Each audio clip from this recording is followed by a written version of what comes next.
আজিৰ কবিতাৰ শিৰোনাম মই সলনি হলো মা। কবি ধ্ৰুৱজ্যোতি কলিতা। পাঠ কৰিছে সৌৰভ কাশ্যপ।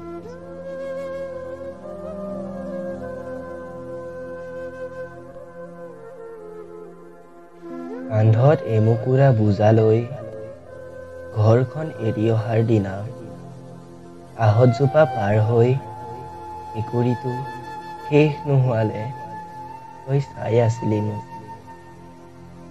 তোৰফালে নোচোৱাকৈ অনুভৱ কৰিছিলোঁ মই নেদেখাকৈ চাদৰৰ আঁচলেৰে মুচিছিলি দুচকুৰ পতা।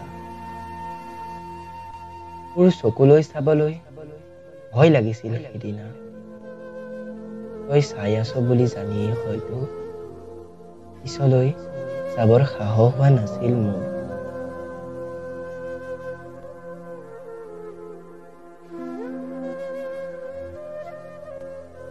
সেই যে তোক এৰি থৈ আহিলো, তেতিয়াৰ পৰাই মই সলনি হলো মা। তোৰ কথা ভাবিলে কান্দিবৰ মন যায়, উভতি যাবৰ মন যায় সেই তোৰ কাষলৈ। নাজানো মা কি হৈছে মোৰ, আজিকালি ৰাতি টোপনি নাহে। চিগাৰেটৰ ধোঁৱাত বিষাদবোৰ উৰি নোযোৱালৈ অনুভৱবোৰ বুকুৰ মাজতে দহে। সপোন দেখিবলৈ ভাল পোৱা তোৰ ল'ৰা আজিকালি সপোন দেখিবৰ সাহস নোহোৱা হ'ল।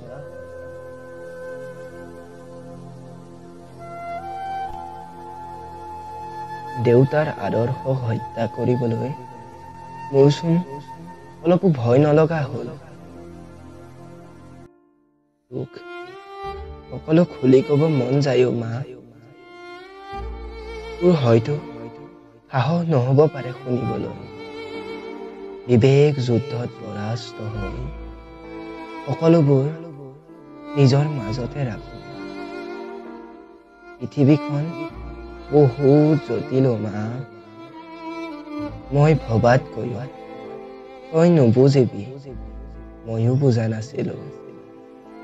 এতিয়া লাহে লাহে সকলোবোৰ বুজা হৈছো।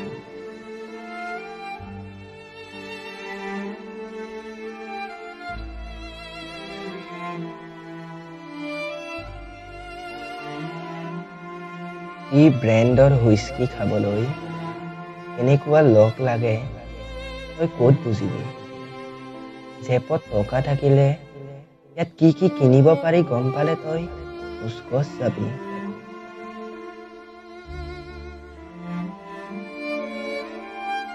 নালাগে দে, সেইবিলাক গম নোপোৱাকৈ থকাটোৱে ভাল। বহুত সৰু মানুহ মা, ডাঙৰ মানুহ হ'বলৈ আহি মইচোন নিজেই সলনি হৈ গলো।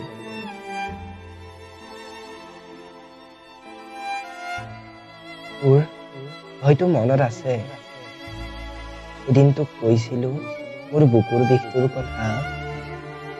আজিকালি বুকুখন অলপ বেছিকৈয়ে বিষায় অ'।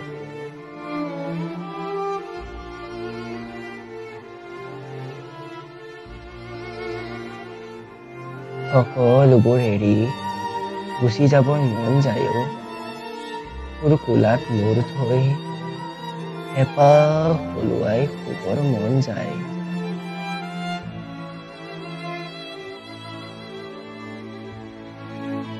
হোষ্টেললৈ অহাৰ দিনা ভাল লাগিছিল, ফূৰ্তিতে ভাবিছিলো এতিয়াৰ পৰা তোৰ গালি শুনিব নালাগে।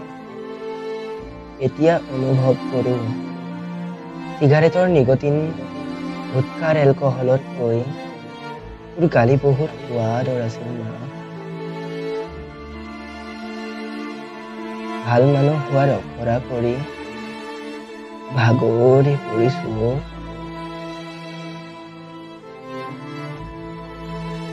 মোক খবৰ নিদিয়াকৈ আহিবি না কেতিয়াবা আমাৰ হোষ্টেললৈ। বিচনাৰ তলত চিগাৰেটৰ টুকুৰাবোৰ চাবি। সিদিনা মোক গালি নাপাৰিবি, হেঁপাহ পলুৱাই চৰিয়াবি। যেতিয়ালৈ ভাগৰ নালাগে তেতিয়ালৈ চৰিয়াবি মোক মা।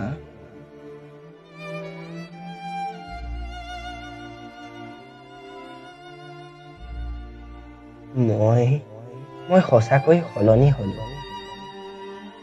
মই সপোন পুৰাব আহি তোৰ শুন্তি ভাগি থান বান হ'ল।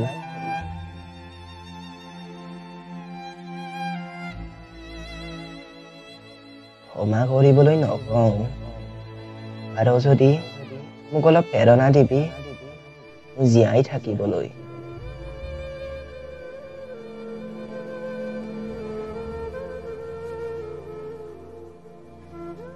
এতিয়া যে অকলশৰে উশাহটো ল'বলৈও ভয় লগা হৈছে মা। মা, অ' মা, তই শুনিছনে কথাবোৰ?